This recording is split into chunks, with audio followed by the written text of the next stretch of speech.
भारत की south industry ने secularism की आला मिसाल कायम कर दी। भारत के साउथ इंडस्ट्री के सुपरस्टार थिलापति विजय ने मुसलमानों के साथ इफ्तार की और साथ साथ मगरिब की नमाज भी अदा की। भारतीय मीडिया के मुताबिक हाल ही में थिलापति विजय ने अपनी सियासी जमात बनाई है और इसका नाम तामिलागा वेट्री काज़गाम है।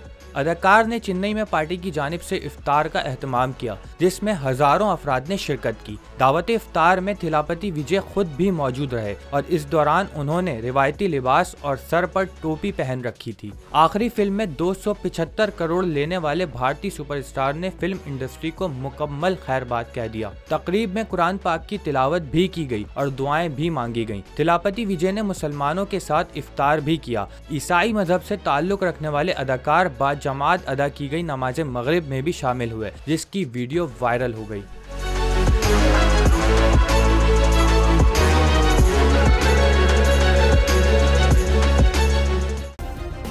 सब्सक्राइब करें और बेल दबाएं ताकि कोई खबर रह न जाए।